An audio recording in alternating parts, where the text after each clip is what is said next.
নমস্কার, আমি বিরাজ মুখোপাধ্যায়, আইসি বানারহাট থানা এবং জলপাইগুড়ি জেলা পুলিশ মিডিয়া সেলের বিশেষ দায়িত্বে। আজকের এই ভিডিও বিশেষত তাদের জন্য, সেই সমস্ত যুবক যুবতীদের জন্য যারা অনলাইনে চাকরি খুঁজে বেড়াচ্ছে। চাকরি পেতে হলে অনলাইনে আসতেই হবে, অনলাইনেই চাকরি খুঁজতে হবে, এর কোনো গত্যন্তর নেই। কিন্তু অনলাইনে চাকরি খোঁজার জন্য কিছু বিষয়ে সাবধানতা অবলম্বন করা দরকার, যে বিষয়গুলি আমি সারাংশ করে আজকের এই ভিডিওতে বলে দিচ্ছি।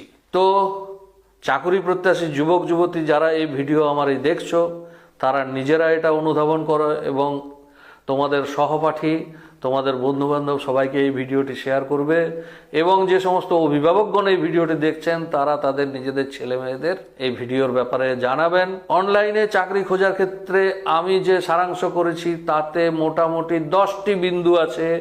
এই 10টি বিন্দুতে আমি সমস্ত বিষয়গুলি আপনাদের জানিয়ে দিচ্ছি, ভিডিওটি একটু ধৈর্য ধরে শুনতে হবে। প্রথমত বলি, আমরা অনলাইনে যে কোনো কিছু খোঁজার জন্য আমরা সার্চ ইঞ্জিনের সাহায্য নিই, বিশেষত গুগলের সাহায্য নিই। গুগলে গিয়ে আমরা প্রথমেই টাইপ করি অনলাইন জব সার্চ ইত্যাদি ইত্যাদি। তো অনলাইনে এই সার্চ করলে প্রথমে কোনটি দেখাবে তার একটা নির্দিষ্ট নিয়ম আছে। যেমন ধরা যাক, আমি যদি হিস্টোরি অফ ইন্ডিয়া টাইপ করি, তাহলে প্রথমেই দেখাবে এআই নির্মিত কিছু সারাংশ।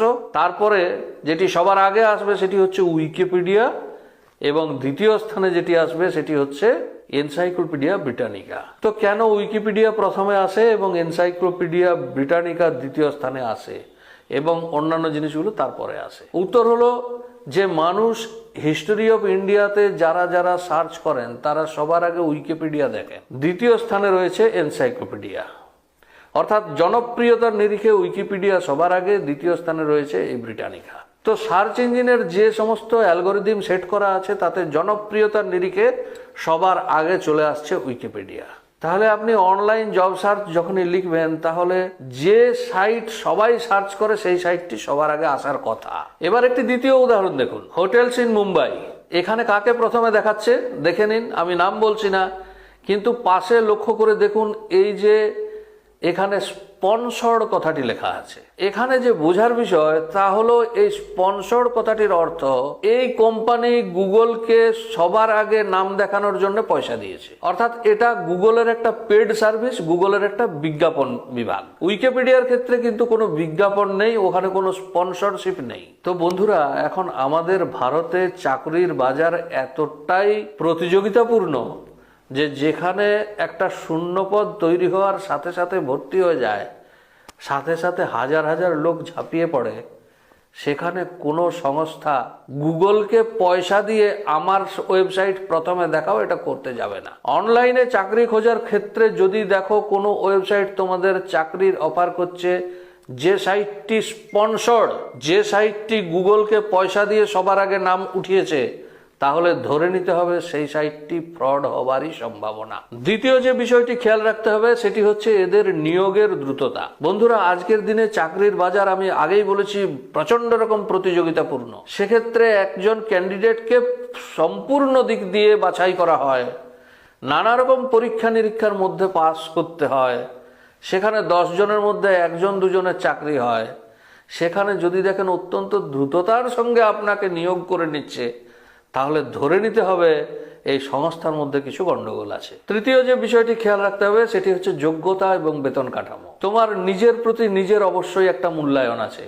তুমি একটা নিশ্চয়ই আশা করতে পারো যে তোমার কত বেতন পাওয়া উচিত। যদি দেখো সেই বেতন কাঠামো তোমার আশাতীত, তুমি যা আশা করছো তার বেশ কয়েক গুণ বেশি, তাহলে সন্দেহ করার যথেষ্ট কারণ আছে। ধরে নিতে পারো এটি একটি প্রতারণার ফাঁদ। চতুর্থ যে বিষয়টি দেখতে হবে সেটি হচ্ছে কোম্পানির ঠিকানা। অনলাইনে যতই কাজ হোক, কোম্পানির একটা নির্দিষ্ট অফিস থাকবে, তার একটা ঠিকানা থাকবে। সেই ঠিকানাটি যাচাই করতে হবে, প্রয়োজনে অন্য সোর্স মারফত যাচাই করতে হবে। সেই কোম্পানিতে বিভিন্ন পদাধিকারী যে সমস্ত ব্যক্তিরা আছেন তাদের বাস্তবতা খুঁজতে হবে। কোম্পানির ল্যান্ডলাইন ফোন নাম্বার বা কোম্পানির নির্দিষ্ট ফোন নাম্বার খুঁজে বার করতে হবে। আজকালকার দিনের এরকম হোয়াটসঅ্যাপে চাকরি, মেসেঞ্জারে চাকরি, এইগুলি এড়িয়ে চলতে হবে ভাই। 5 নম্বরে যে বিষয়টি খেয়াল রাখতে হবে সেটি হচ্ছে তাদের ওয়েবসাইটের ডিজাইন। এই সমস্ত ওয়েবসাইটের ডিজাইন সাধারণত সাদামাটা হয় এবং চোখে পড়ার মতো বানান ভুল, ব্যাকরণ ভুল যদি থাকে তাহলে বুঝতে হবে এটি একটি প্রতারণার ফাঁদ। অনেক সময় এরা কোনো প্রতিষ্ঠিত কোম্পানির নকল ওয়েবসাইট বানায়, সেই ক্ষেত্রে আসল ওয়েবসাইটটি খুঁজে বের করতে হবে। অর্থাৎ নকল ওয়েবসাইট সহজে খুঁজে পাওয়া যাবে না, নকল ওয়েবসাইটের লিঙ্ক তারা প্রোভাইড করে থাকে। এই সমস্ত লিঙ্ক প্রোভাইড যদি করে থাকে, উদাহরণ হিসেবে তুমি একটি ব্যাংকের চাকরিতে ঢুকতে চলেছো, যারা তোমার অনলাইনে ইন্টারভিউ নিচ্ছে তারা তোমাকে একটি লিঙ্ক পাঠালো, যে লিঙ্কের মাধ্যমে তুমি সেই ব্যাংকের ওয়েবসাইটে ঢুকছো। না, এই লিঙ্ক ছেড়ে গুগলের সার্চ ইঞ্জিনে সেই ব্যাংকের ওয়েবসাইট সার্চ করে মিলিয়ে দেখে নিতে হবে কি পার্থক্য আছে, আসল নকল পরিষ্কার হয়ে যাবে। ষষ্ঠত, অবশ্যই যাচাই করবেন রিপ্রেজেন্টেটিভদের ব্যবহার। অতি অমায়িক, অতি সদয়, একেবারে গায়ে পড়া। ভাই কথায় আছে অতি ভক্তি চোরের লক্ষণ। বেশি সদয় ব্যবহার, বেশি নরম ব্যবহার হলে সাবধান হতে হবে। 7 নম্বরে খেয়াল রাখতে হবে, যদি কোনো সংস্থা অর্থ চেয়ে থাকে, যদি কোনো সংস্থা অগ্রিম অর্থ চায়, তা সে যত সামান্যই হোক, কিংবা কখনো যদি বলে সুপারিশ চাই, তাহলে নিশ্চিত বুঝতে হবে সেটি একটি প্রতারণার ফাঁদ। 8 নম্বরে চেক করুন সংস্থার ইমেল আইডি। যদি তাদের নিজস্ব ডোমেন না থাকে তাহলে সাবধান হতে হবে। উদাহরণ দিয়ে বুঝিয়ে দিই, এবিসি যদি একটি কোম্পানির নাম হয়, তার ইমেল আইডিটি হবে xyz@abc.com, কিন্তু যদি তার ইমেল আইডিটি হয় xyz@gmail.com, yahoo.com, তাহলে একটু সাবধানে থাকতে হবে ভাইরা। নবমত, দেখতে হবে কোম্পানি কি তোমার কাছে ব্যক্তিগত তথ্য চাইছে।